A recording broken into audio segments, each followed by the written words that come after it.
तो अगर फल ही छोड़ दिया तो कर्म का प्रेरक कौन होगा? ये योगस्थः सन्न कर्माणि कुरु, योग बुद्धि में स्थित होकर। योगस्थ का अर्थ क्या है? योग बुद्धि में स्थित होकर के, फलेच्छा भाव में, इच्छा परायण भाव में स्थित होकर के नहीं। योगस्थः सन् कर्माणि कुरु, योगस्थ होकर के फिर जितने भी कर्तव्य कर्म उपस्थित होते हैं वो सब के सब तुम करो, जितना मर्जी करो, लेकिन त्यक्त्वा, कुछ छोड़ना भी है, संगम त्यक्त्वा। अब इसमें एक बिंदु ये आता है कि जब भी हम कोई कर्म आरंभ करते हैं तो आप एक वाक्य सुनते रहते हो, प्रयोजनम अनुद्दिश्य न मंदोपि प्रवर्तते। जब तक सामने कोई प्रयोजन न हो तब तक मंद से मंद व्यक्ति की भी प्रवृत्ति नहीं होती है। और ध्यान रखना, कर्म काल में फल उपस्थित नहीं है। कर्म काल में फल भविष्यवर्ती है, सामने आएगा, कभी आएगा। तो हर कर्ता भविष्य में आने वाले फल को कहीं न कहीं विजुलाइज जरूर करता है, उसका संकल्प अवश्य करता है कि मैं ये जो आरंभ करने जा रहा हूं वो इसलिए करने जा रहा हूं। रास्ते पर भी व्यक्ति चलता है तो पहले जहां उसको पहुंचना है वो उसके मानस में दिखने लगता है, विजुअलाइजेशन जरूर होने लगता है कि यहां मुझे पहुंचना है। जब तक प्रयोजन सामने स्पष्ट न हो जाए तब तक वास्तव में कर्म का निश्चय नहीं हो सकता। कौन सा कर्म करना है, कैसे करना है, कितना करना है। उपदेश सारम में आपने पढ़ा है ये, कितना करना है, कैसे करना है, कब करना है, कौन सा काम करना है और किन साधनों से ये कर्म करना है। ये सारी बातों का निश्चय तभी होता है जब पहले चित्त में प्रयोजन बिल्कुल स्पष्ट हो। अगर किसी विद्यार्थी को ये तय है कि मुझे इंजीनियर होना है तभी वो किताबों का चुनाव करेगा, कोचिंग का चुनाव करेगा। बस जितने चुनाव हैं उसके, वो सब के सब तभी ठीक से हो पाएंगे यदि पहले प्रयोजन उसके सामने स्पष्ट हो। तो उसी प्रयोजन से, जो भविष्यवर्ती प्रयोजन है, उसी प्रयोजन से हमारा चित्त जुड़ता है। वो जुड़े बिना प्रवृत्ति हो नहीं सकती। इसी जुड़ने को प्रायः बोलते हैं फल के साथ संग। इसी जुड़ने को बोलते हैं कि हमारी चेष्टा का हेतु बना वो फल।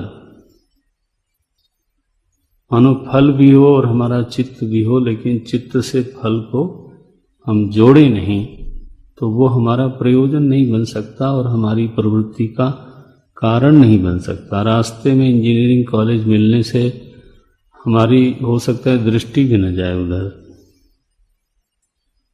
पुस्तकालय में पुस्तक भंडार में हजारों पुस्तक पड़ी रहती हैं, तो जहाँ प्रयोजन नहीं है उस पुस्तक पर हमारा ध्यान क्यों जाएगा? तो नजर फिसलती हुई अपने प्रयोजन वाली किताब को ढूंढती है। तो चेष्टा में जो हेतु बन रहा है, प्रवृत्ति में जो हेतु बन रहा है, वो हेतु तो ये संग ही बन रहा है, ऐसा दिखाई दे रहा है। भविष्यवर्ती फल का जब हमारे चित्त के साथ संग बनता है, तभी फिर प्रवृत्ति होती है। परमात्मा ने 2 बार बोल दिया, मां कर्म फल हेतुर्भूः।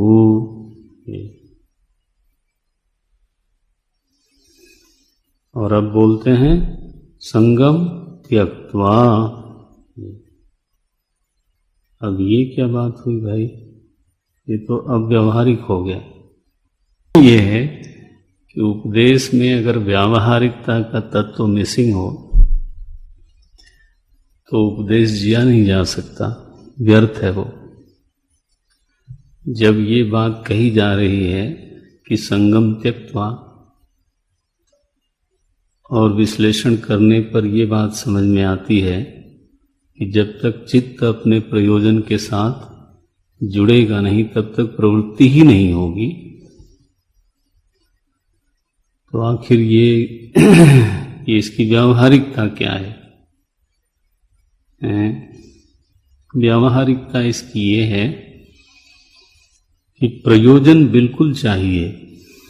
जीवन निष्प्रयोजन तो हो ही नहीं सकता, कोई भी चेष्टा निष्प्रयोजन हो नहीं सकती।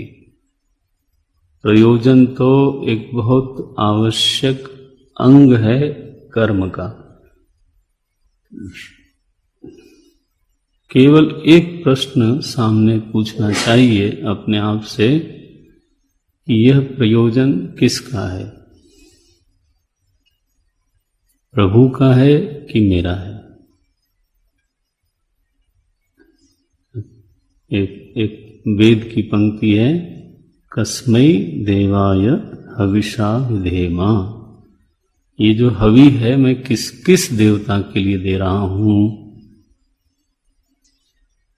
तो वो प्रयोजन तो सीता जी की खोज का प्रयोजन है, और इसीलिए योजना बन सकती है। ऐसे जाना है, ऐसे जाना है, उसके घर में जाना है, उससे पूछना है, ये करना है, वो करना है। लेकिन सीता जी की खोज में प्रयोजन किसका है? प्रभु राम का है। हनुमान जी उनके साधन हैं। प्रयोजन प्रभु का है, वह प्रयोजन भक्त ने अपने हृदय में धारण कर लिया। हाँ, प्रयोजन गुरु का है और वह प्रयोजन शिष्य ने सेवा भाव से धारण कर लिया, और उनके प्रयोजन को पूरा करने के लिए फिर वो पसीना बहा रहा है। संभव है किसी को लगे कि ये इतनी मेहनत कर रहे हैं इस फल के लिए, यहां तक समझने में कोई दिक्कत नहीं है। लेकिन वो फल किसका है, किसको चाहिए? यह प्रश्न अगर हम अपने आप से करते रहेंगे तो कर्मयोग जो है वो साफ होता चला जाएगा। व्यक्ति पढ़ाई करे, फर्स्ट क्लास फर्स्ट का प्रयोजन रखे, तभी जाकर के उसकी प्रवृत्तियां तो उसी अनुरूप होंगी। लेकिन अब उसमें एक प्रश्न ये जरूर कर लेना चाहिए कि ये फर्स्ट क्लास फर्स्ट आने का लाभ किसको मिलना है, यानी ये किसके लिए मैं चाहता हूं? राष्ट्र के लिए, समाज के लिए, परिवार के लिए कि मेरे लिए? इनमें से चारों में से किसी के लिए हो सकता है। मेरे लिए चाहता हूं, यस इट इज पॉसिबल। मेरा परिवार गरीब है और उसके लिए मैं चाहता हूं, परिवार को यशस्वी बनाने के लिए चाहता हूं, ये भी पॉसिबल है। समाज के लिए, राष्ट्र के लिए चाहता हूं, ये भी संभव है। सेवा में समर्थ होने के लिए चाहता हूं। श्री हनुमान जी महाराज समर्थ हैं, श्री लक्ष्मण जी समर्थ हैं। अगर वो स्वयं ही मानो बीमार हो तो सेवा क्या करेंगे? तो अगर तो हनुमान जी अथवा कोई भी जो सेवा भाव में रहा है, अगर वो समर्थ होने के लिए साधना करता है तो वो सच में समर्थ होने के लिए नहीं कर रहा है, क्योंकि समर्थ होने का भी एक प्रयोजन है। मैं समर्थ होना चाहता हूं सो दैट प्रभु की सेवा कर सकूं, राष्ट्र के निर्माण में अपनी आहुति दे सकूं। ये जो कस्मई शब्द है ना, ये बहुत इंपॉर्टेंट है। कस्मई देवाय हविषा विधेम, किसके लिए ये कर रहे हो? मैं प्रयाग में ही एक बार ये प्रवचन हो रहा था, तो यूनिवर्सिटी के बहुत सारे लड़के आते हैं फिर प्रवचन में, और फिर हमारे अपने आश्रम में भी आते हैं, जुड़े हुए हैं। तो एक लड़के ने प्रश्न किया कि मैं तो अभी पढ़ रहा हूं, तो मैं कर्मयोग कैसे करूं? मैं तो कोई कर्म नहीं कर रहा हूं, मैं तो पढ़ रहा हूं। तो अगर मैं योग बुद्धि का अनुष्ठान करना चाहूं तो मैं कैसे करूं? तो हमने जो उनको उत्तर दिया, आश्रम में है, मिलने पूछा, और फिर दूसरे दिन मैंने प्रवचन में भी ये बात कही। प्रयोजन दो लोगों का है। मान लो एक विद्यार्थी आया है यूनिवर्सिटी में इसलिए कि वो पढ़े लिखे नौकरी करे और अपना और परिवार का भरण पोषण करे, सीधा सीधा प्रयोजन यही है। लेकिन मुझे एक बात और भी सोचनी है कि यूनिवर्सिटी किसने बनाई? राष्ट्र ने बनाई। किस लिए बनाई? आपको नौकरी देने के लिए।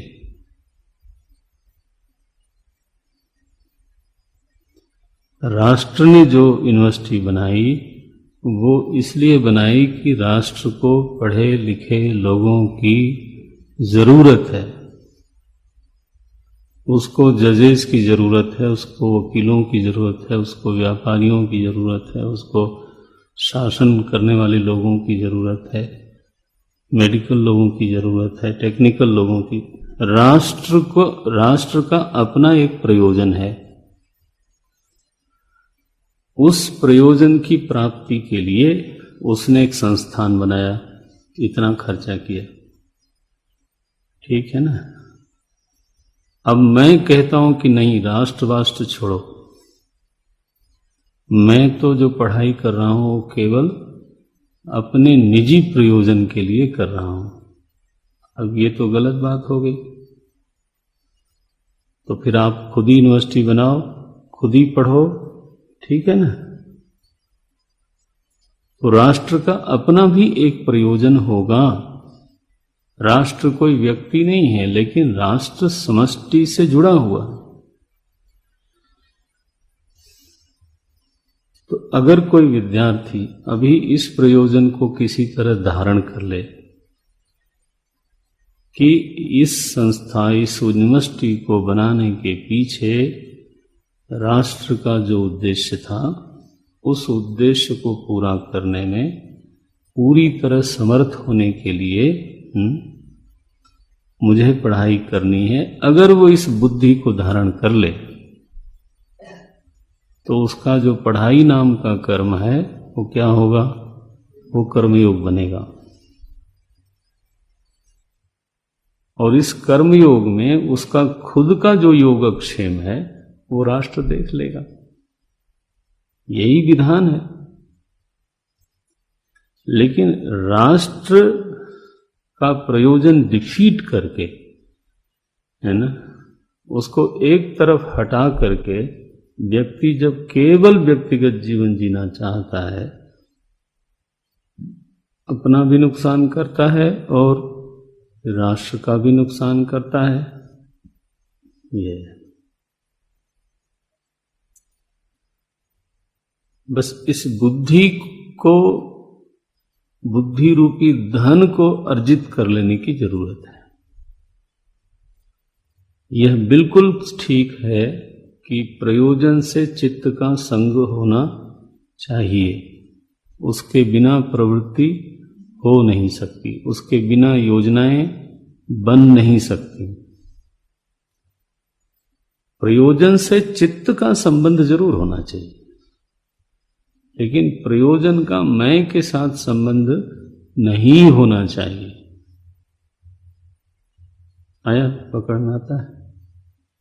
मैं का जो संबंध है वो प्रभु से है। अगर मुझसे कोई पूछे कि ऐसा करने से तुमको क्या मिलेगा, बोले प्रभु राजी होंगे, मेरा एक ही उत्तर हर समय होगा, एक ही उत्तर होना चाहिए, हृदय में से आना चाहिए कि ऐसा करने से वो खुश होते हैं, ऐसा करने से उनकी प्रीति मिलती है।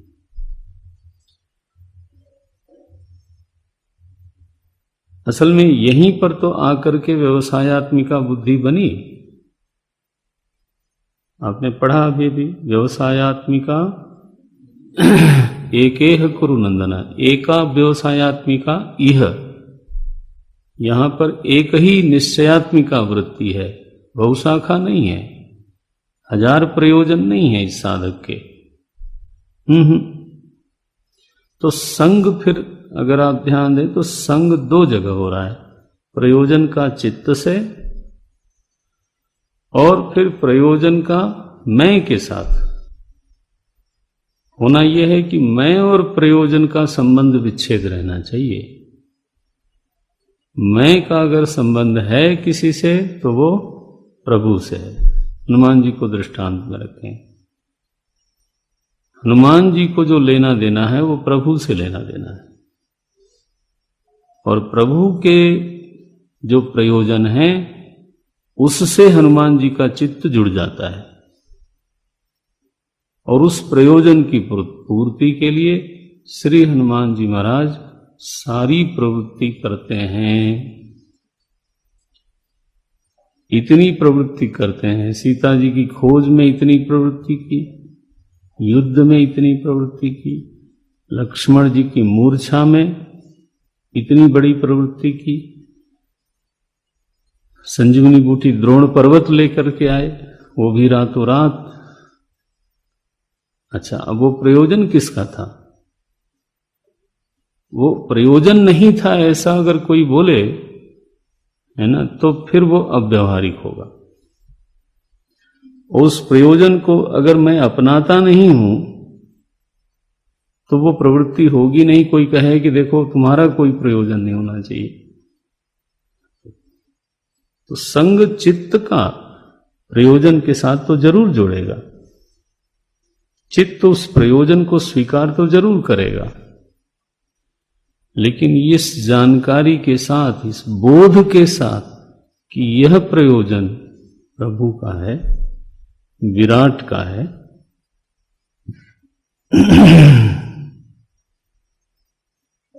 तो संगम त्यक्त्वा का अर्थ क्या बना? प्रयोजन से मैं का जो संग हो रहा है, ममता जो प्रयोजन के साथ जुड़ रही है, क्या कि ये मेरा प्रयोजन है, इस ममता पर कैंची चलनी चाहिए।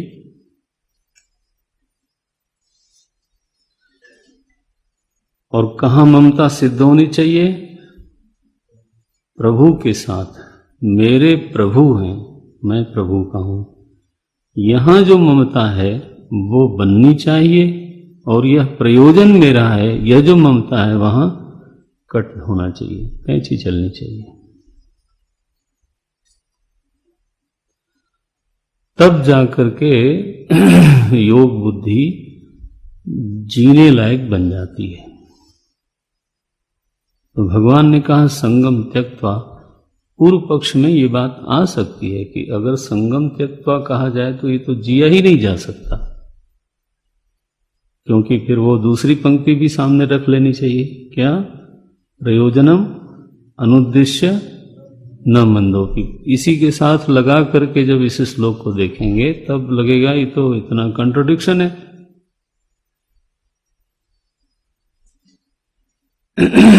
कंट्रोडिक्शन नहीं है, इट डिमांड्स मोर एनालिसिस। ये हमसे और विश्लेषण की मांग करता है। प्रभु के वचन तो निर्दोष हैं, रहेंगे, हमारे लिए परम हितकारी हैं, ये उनको समझना है बस। सो योगस्थः, योग बुद्धि में स्थित होकर के, संगम त्यक्त्वा, संग छोड़ करके, कर्माणि कुरु, हे धनंजय, कर्म की रीत सीख लो।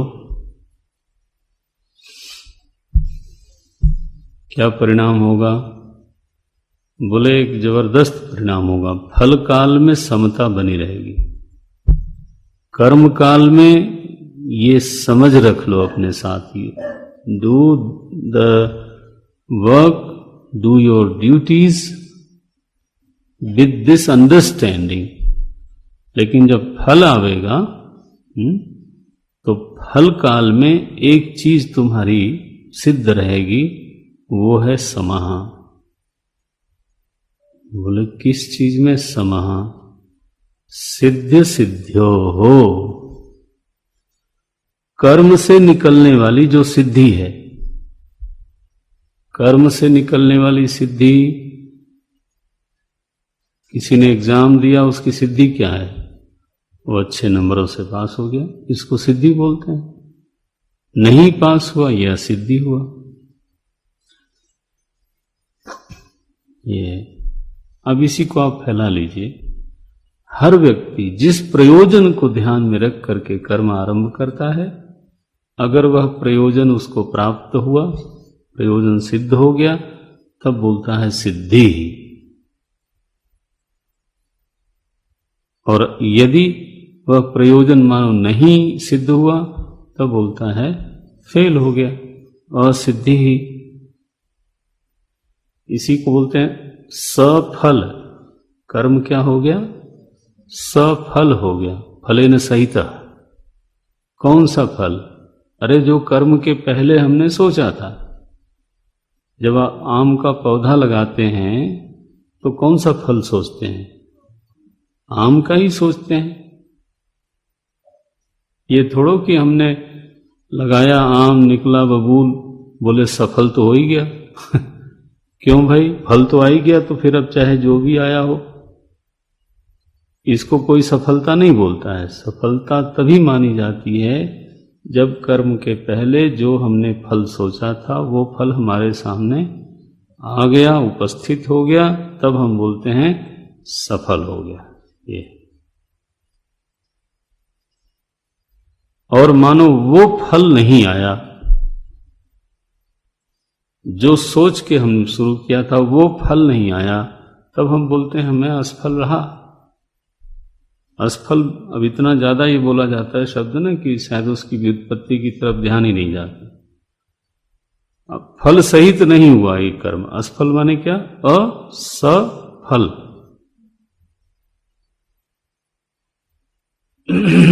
नाउ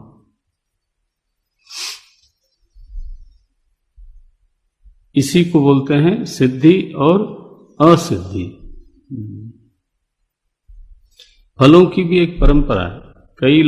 कई बार ऐसा होता है कि कोई कर्म का पूरा हो जाना ही व्यक्ति उसको सफलता मानता है। मानो एक भवन निर्माण कराने का संकल्प उठा होगा, अब वो भवन निर्माण हो जाए, बोले सफल हो गए। अब उस समय वो ध्यान नहीं आता कि ये भवन निर्माण किस लिए किया था। ये भवन निर्माण के लिए थोड़ा भवन निर्माण किया था, कोई इसका और फल होगा। उधर ध्यान नहीं है। निर्माण हो जाए वही फल हो गया। वो तो थोड़े दिनों बाद फिर फुरफुरी जगती है कि हैं ये भवन का जो प्रयोजन मैंने सोचा था, it has to be vibrant, it has to be useful. अब शुरू हो गया दूसरा project, make it more useful. तो ये फलों की भी एक अलग अलग स्तर पे परंपरा सी बनती चली जाती है। बहरहाल कर्ता के मन में कर्म को लेकर के जो कल्पना थी, जो प्रयोजन था, वह प्रयोजन जब पूरा होता है उसको सिद्धि कहते हैं। और कोई दूसरा प्रयोजन प्रकट हो जाए, कुछ न कुछ तो जरूर प्रकट होगा, कोई दूसरा प्रयोजन प्रकट हो जाए जिसको हम नहीं चाहते थे या नहीं सोचते थे, तो क्या बोलेंगे? ये असिद्धि है। रिजल्ट और फल में बड़ा अंतर है। एक व्यक्ति ने पीएमटी का एग्जाम दिया, उसके मन में तो यही है ना फल कि मैं एलिजिबल हो जाऊंगा मेडिकल कॉलेज में प्रवेश पाने के लिए। वो नहीं हुआ तो क्या रिजल्ट नहीं निकला? क्या रिजल्ट निकला? कि मैं नहीं हुआ। ये भी तो एक रिजल्ट है। लेकिन चूंकि वो इस रिजल्ट को नहीं चाहता था, हाँ, इसलिए इसको वो सफल नहीं मानेगा, उसको असफल मानेगा। अब देखो, अब योग बुद्धि ना हो, केवल कर्म हो, निजी प्रयोजन के लिए हमने शुरू किया है, तब व्यक्ति में जो फ्रस्ट्रेशन होती है, रात को जो बात हो रही थी, वो सही है कि वो व्यक्ति विक्षिप्त सा हो जाता है। संभलता भी है तो कुछ समय लग जाता है, 1 महीने 2 महीने भी लग जाते हैं, और भी ज्यादा लग जाते हैं। यहां क्या घटना घट रही है? सिद्धि असिद्ध्योः समो भूत्वा, ये सप्तमी द्विवचन है। सिद्ध सिद्ध्योः, सिद्धि में और असिद्धि में, दोनों में सम है। क्यों सम है भाई? ये कैसे हो सकता है? उसको यह फल तो पहले ही मिला हुआ है कि प्रभु उस पर प्रसन्न है। उसका जो अपना फल है, उसकी जो ममता है, वो कहां जुड़ी हुई है? फल से नहीं। उसकी जो ममता है वो कहां से? प्रभु से। वो कहीं गया नहीं है। उसको यह बात तो साफ ही है कि मैंने उन्हीं के लिए किया था और वो तो प्रसन्न है। बस बात खत्म हो। वस्तु को, परिणाम को, घटना को है, जो योगी है वो सिद्धि मानता ही नहीं अपनी बुद्धि में। दुनिया की बुद्धि में वही सिद्धि है, और अपनी उसकी बुद्धि में उसकी सिद्धि बिल्कुल सेक्रेट है। क्या? कि मेरी प्रभु के साथ ममता जुड़ी हुई है, वह ममता प्रगाढ़ हो रही है। अगर वो राजी हैं तो बात खत्म हुई।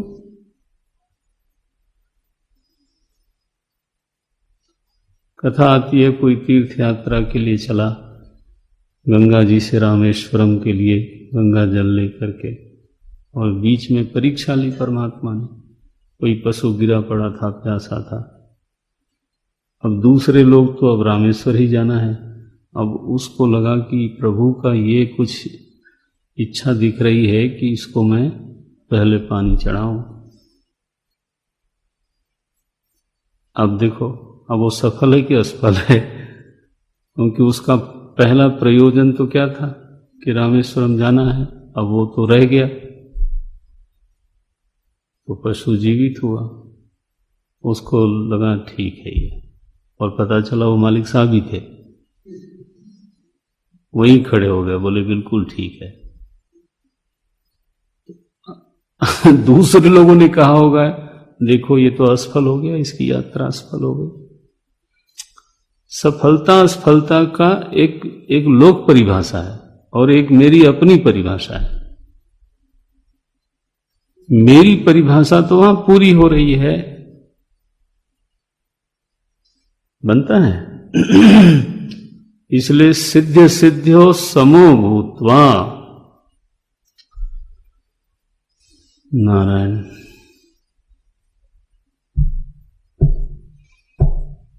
समत्वम योग उच्यते। What a definition. चित्तवृत्ति निरोधा नहीं है यहां।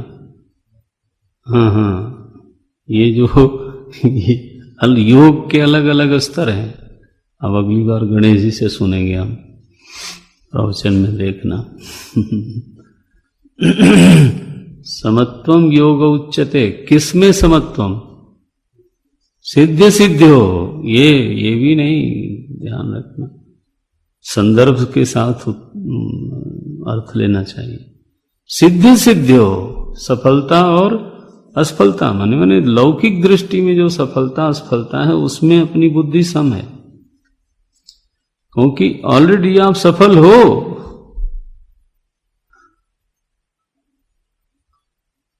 जो भक्त है वो अपनी जगह पर सफल है, निरंतर सफल है, वहां तो कोई व्यभिचार होना ही नहीं है। सिद्ध सिद्ध्यो हो समो भूत्वा समत्वम योग उच्यते। ध्यान रखना, यही वो बिंदु है जहां राजा और रंक दोनों समान हैं।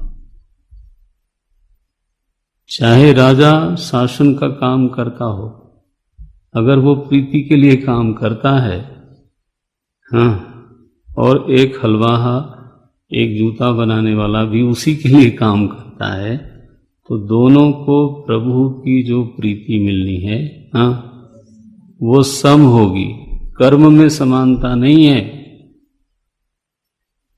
और बाहरी सफलता असफलता में भी समानता नहीं है।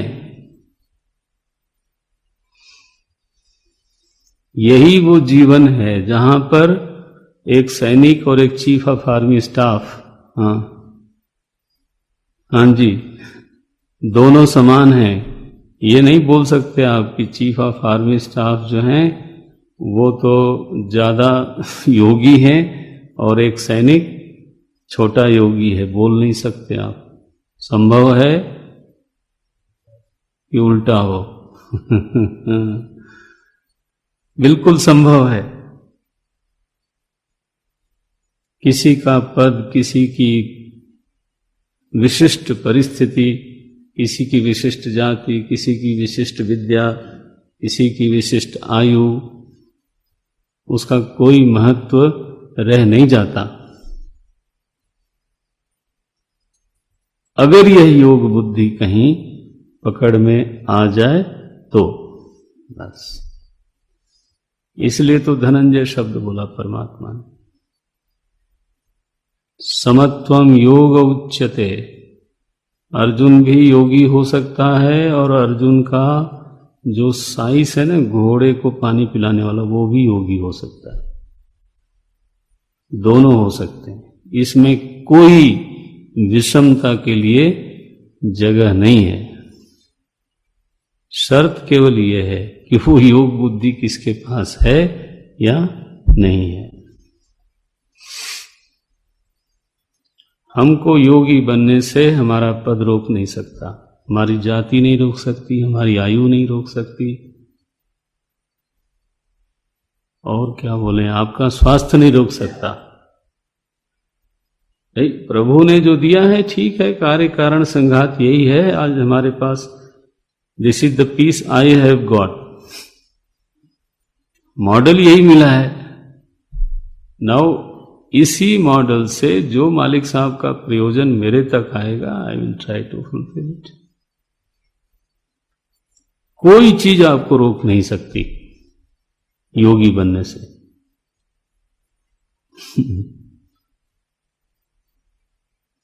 मृत्यु नहीं रोक सकती, जीवन नहीं रोक सकता। ऐसा व्यक्ति जीवन मृत्यु में सम रह सकता है। जीवन भी एक फल है और मृत्यु भी एक फल है। मेरी ममता ही उधर नहीं है, मेरी ममता किधर है, वहां से, और वो ममता सिद्ध है, फिर क्या कर लोगे।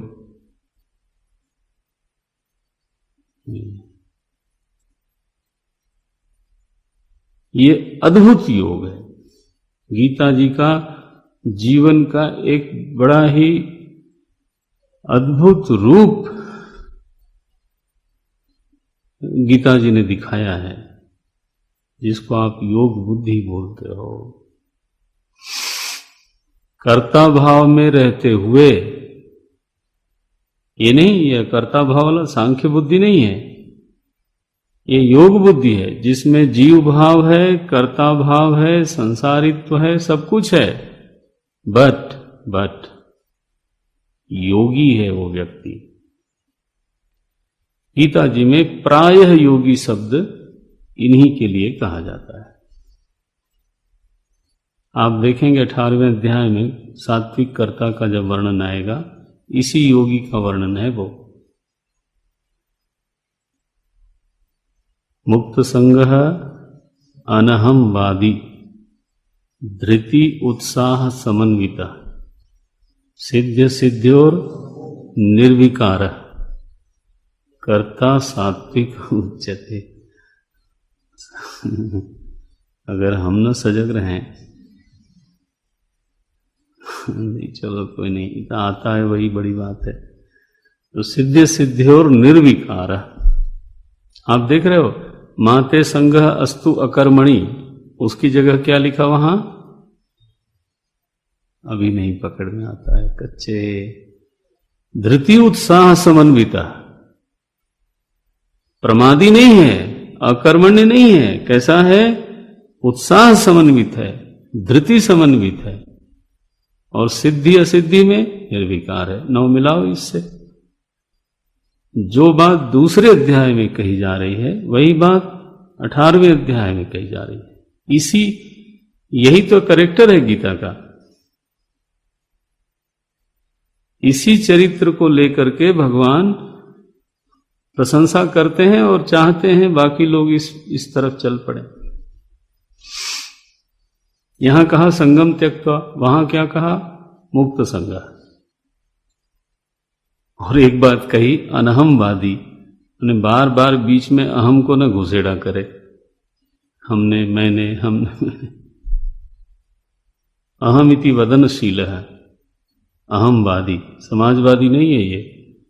क्या है? अहमवादी। हर जगह मैं को घुसेड़ता रहता है। भगवान बोले इसको मैं सात्विक कर्ता बोलता हूं। करता तो है, ऐसा नहीं, करता नहीं हुआ अभी, लेकिन सात्विक करता है। धनंजय, इस धन को कमाओ।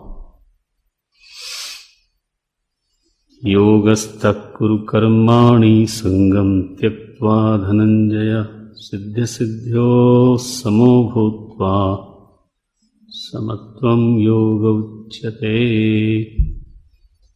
अब इसमें भगवान भाष्यकार ने एक कदम ऊपर कर दिया उसको, पूरे की बात कर रहा था।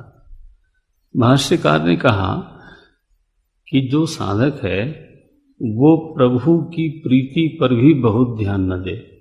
लो जी, मैंने कहा ना, एक सुर ऊपर उठा दिया उन्होंने। बोले परमात्मा मुझ पर प्रसन्न होते हैं कि नहीं होते हैं, ये आग्रह भी तुम क्यों करते हो भाई? अब देखो, मैं पढ़ देता हूं, आप लोग देख। तो बोलते हैं केवलम ईश्वरार्थम तत्रापि ईश्वरों में तुष्यतु इति संगम त्यक्त्वा। लो जी, अब बोलो आप, अब हम कहां जाएं? भागने की जगह तक नहीं बची मेरे लिए तो भाई। कम से कम इतनी बात तो छोड़ देनी चाहिए थी कि ईश्वरों में तुष्यतु, ईश्वर मेरे ऊपर प्रसन्न रहे, इसके लिए तो मुझे बाकी पदार्थ रूप, घटना रूप फल नहीं चाहिए। ये तो फिर भी समझ में आता है, लेकिन मालिक साहब मुझ पर संतुष्ट हुए।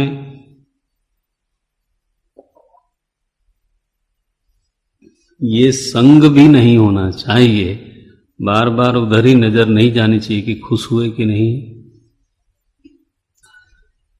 फिर से देखा खुश हुए कि नहीं।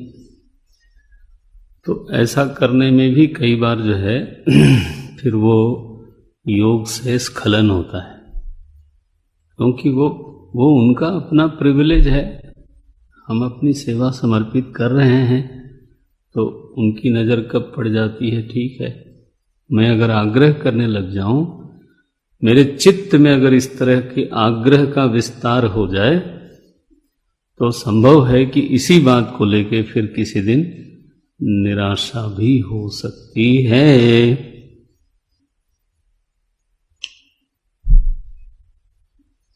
अब ये प्रेरक तत्व तो क्या बना भाई?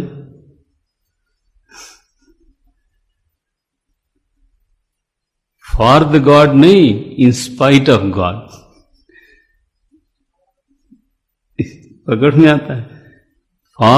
फॉर हिज हैप्पीनेस नहीं, नो नो, हम अपनी सेवा करते हैं, वेदर ही इज हैप्पी, उनकी अपनी मर्जी है, वो ध्यान देते हैं कि नहीं देते हैं।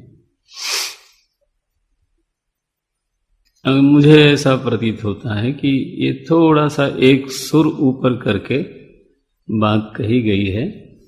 आप इसके लिए अगर दृष्टांत देखना चाहें तो शबरी का दृष्टांत दें। तो वो अपने सदगुरु की सेवा करती थी और छिप के करती थी। तो उनको ये भी आग्रह नहीं था कि सदगुरु मेरे ऊपर प्रसन्न होवें। ये आग्रह, ये अपेक्षा उनके चित्त में नहीं थी, इसीलिए छिप के कर पाई। सेवा में प्रदर्शन से बची रही। एक होता है भाई दिखा दिखा के होना, तो दिखाने में कोई बुराई नहीं है, क्योंकि साधक चाहता तो है केवल उनकी नजर, चाहता तो है उनका प्रेम। लेकिन अगर इस पराधीनता से भी साधक अगर बच सके तो बड़ी बात है। इसका मुझे एक ही दृष्टांत सीधे सीधे समझ में आया, वो है माता शबरी का। कैसा रहा होगा आप जरा सोचिए। सेवा कर देने में ही धन्यता है। फिर अब उन्होंने देखा कि नहीं देखा, बल्कि नहीं दिखाना ही उनका प्रयोजन है। विधि का विधान ऐसा है कि ये जितना ही इस तरह से किया जाए उतना ही उसका फल बड़ा होता जाता है। लोम से ये मतंग ऋषि बताइए स्वयं अपनी ओर से आए देखने के लिए कि कौन है।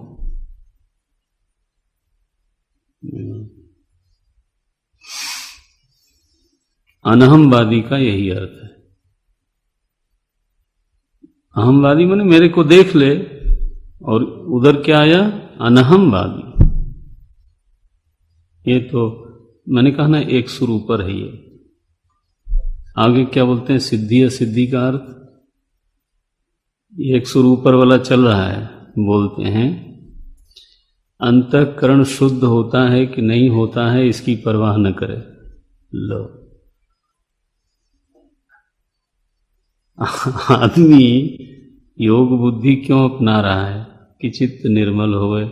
बोले इसकी ओर देखना मत, इसकी ओर मत देखना। बार बार डॉक्टर पर विश्वास करो, उसने मरहम पट्टी करके घाव बांध दिया है। अब हम घर आए और पहले खोला, है ना, मरहम पट्टी खोली, देखा कहीं ठीक हो रहा है कि नहीं हो रहा है, फिर बांध लिया, फिर 15-20 मिनट बाद फिर खोला, कुछ ठीक हुआ होगा अब तक। तो आपको लगता है 15-15 मिनट बाद नहीं खोलेगा, अच्छा चलो रोज रोज खोलेगा। मैंने चलो 15 मिनट को बढ़ा देता हूं मैं, लेकिन अगर वो पट्टी बार बार खोली जाती है ये देखने के लिए कि उसने कुछ काम किया कि नहीं किया, तो मेरे ख्याल से कुछ तो जरूर किया होगा फिर काम उसने, वो घाव बढ़ ही जाएगा। परमात्मा पर विश्वास किया जाए, बार बार अंतःकरण को क्या देखना है। वह भी एक प्रकार के विक्षेप का हेतु शायद बन जाता है, बहुत सूक्ष्म स्तर पे। इसलिए भाष्यकार लिखते हैं फल तृष्णा शून्येन क्रियमाणे कर्मणि सत्व शुद्धिजा ज्ञान प्राप्ति लक्षणा सिद्धि ही। सिद्धि का अर्थ क्या किया?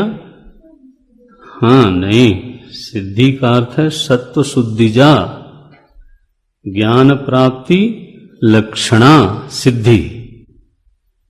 ये ज्ञान प्राप्ति में समर्थ जो सात्विक बुद्धि है उसका नाम है सिद्धि।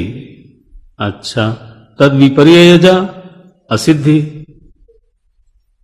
और इस सामर्थ्य से रहित जो बुद्धि है वो असिद्धि है।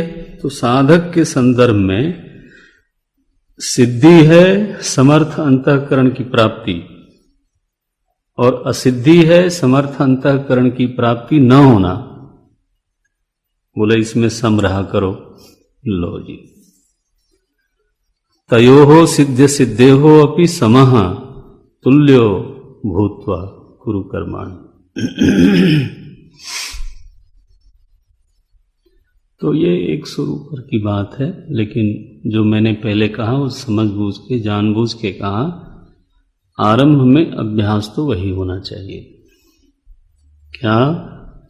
प्रभु की प्रीति पर ध्यान होना चाहिए। प्रभु के साथ मैं की ममता प्रगाढ़ हो रही है, ये हमारी प्राप्ति है। और जो बाकी प्राप्ति अप्राप्ति जो दुनिया में प्रचलित है, वहां से संग कटा हुआ होना चाहिए।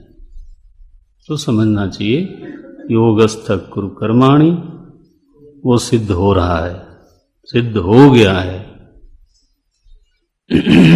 केवल प्रदर्शन से बचाना, यही है इस वाक्य का अर्थ कि मैं बार बार प्रभु को दिखाऊं अथवा अपने सेव्य के सामने अपने को सेवा करते हुए दिखाऊं। यह वृत्ति चूंकि साधन वृत्ति नहीं है, यह वृत्ति चूंकि आध्यात्मिक नहीं है, इसलिए इससे बचना चाहिए। ये बात है यहां पर। दूसरा, परमात्मा में विश्वास की इतनी दृढ़ता होनी चाहिए कि अंतःकरण निर्मल। अब आप ऐसा जीवन जी रहे हो, अंतःकरण निर्मल हुआ कि नहीं हुआ इसकी जांच की जरूरत क्या है? वो तो मालिक साहब का काम है। मेरी आंख ठीक है कि नहीं, इसकी जांच कैसे करोगे आप? मैं पढ़ सकता हूं कि नहीं पढ़ सकता हूं? पढ़ सकता हूं, इसका मतलब आंख ठीक है। अंतःकरण समर्थ है कि नहीं? जो सुना हुआ है वो समझ में आता है, और न केवल समझ में आता है, उस पर मनन भी होता है। न केवल मनन होता है बल्कि उसके साथ अभिनिवेश भी होता है, धारणा भी रहती है। अब और क्या प्रमाण चाहिए? बोले नहीं, फिर भी मैं जांचूंगा। अब कौन से पैरामीटर से जांचोगे? आंख का टेस्ट कराने जाते हैं तो क्या पैरामीटर होता है? इतना मोस्ट मॉडर्न सिस्टम आने के बाद भी पैरामीटर क्या होता है? वही पढ़ाते हैं सामने लिखा हुआ। अगर आप पढ़ सकते हो यू आर फिट, नहीं पढ़ सकते हो यू आर अनफिट। तो अंतःकरण की सामर्थ्य का पैरामीटर क्या होगा? अरे भाई, सिद्धि असिद्धि में चित्त सम रहता है, दैट इटसेल्फ इज ए प्रमाण कि अंतःकरण समर्थ है। योग बुद्धि को उसने धारण कर रखा है, यही प्रमाण है कि वो समर्थ है। योग बुद्धि के अनुसार जीवन जिया जा रहा है, यही प्रमाण है कि समर्थ है। अब दूसरे प्रमाण लाने का मतलब है उसमें उपद्रव खड़ा करना। जीवन में व्याधि उपाधि क्यों खड़ा करना? ये इसलिए ये प्रदर्शन विक्षेप ये सब के निवारण के लिए भाष्यकार ने ऐसा अर्थ किया। भगवान फिर से 2 श्लोकों में इस योग बुद्धि की प्रशंसा करते हैं। यानी इतना प्रभु का इस साधन में प्रेम है, इस जीवन शैली में। अगर आप गीता में हृदयम पार्थ, भगवान ने कहा गीता मेरा हृदय है। आप भगवान का हृदय समझना चाहते हो, गीता को समझो। तो वो बोले उनको देखो, इस योग बुद्धि रूपी जो साधन है, 2 ही तो बुद्धियां हैं। गीता पच जानी चाहिए, श्लोक तो पचता रहे, गीता क्या कह रही है वो पकड़ में आ जाना चाहिए। उसमें से जो योग बुद्धि है उसके प्रति इतना प्रेम है भगवान का, वो चाहते हैं सारी दुनिया इस तरह से चले। प्रयागराज में एक बार प्रेस कॉन्फ्रेंस हुई, पहले हो जाती थी, बुलाते थे लोग, प्रचार हो जाता था, सस्ते में समोसा वमोसा खिला देते थे पत्रकारों को, उतने से वो खुश हो जाते थे, दूसरे दिन 4-5 अखबारों में छप जाता था। वो तो जब ये छपा कि मायावती को शास्त्रार्थ की चुनौती, तब से मैंने कहा भैया बस करो, ये प्रेस वाले कुछ भी छाप देते हैं। तो कॉन्फ्रेंस में पूछा एक पत्रकार ने कि हमें आपने किस लिए बुलाया है। अब मुझे कोई अंदाज नहीं था कि मैंने बुलाया है इनको। मैंने कहा मैंने तो नहीं बुलाया। उसने कहा फिर हम लोग कैसे आए? मैंने कहा अब जानो। हमारे जो लोग थे ऑर्गेनाइजर, वो तुरंत ही बीच में टपके, ये तो मामला गड़बड़ हो रहा है। मुझे अंदाज नहीं था कि प्रेस कॉन्फ्रेंस हमको बुलानी पड़ती है। मैंने कहा भाई ये लोग आए हैं।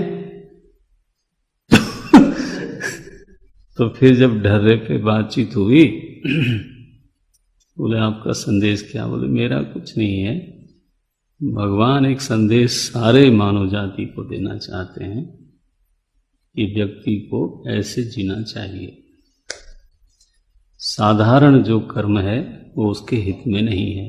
ये प्रसंग उठाया मैं, वो दूसरे दिन ठीक से छापा लोगों ने। वो केवल ये चाहते हैं कि सारी दुनिया का मनुष्य योग बुद्धि से संपन्न होकर के कर्म करे, इतना ही भगवान चाहते हैं। इसी पर जोर है, इसी पर जोर है।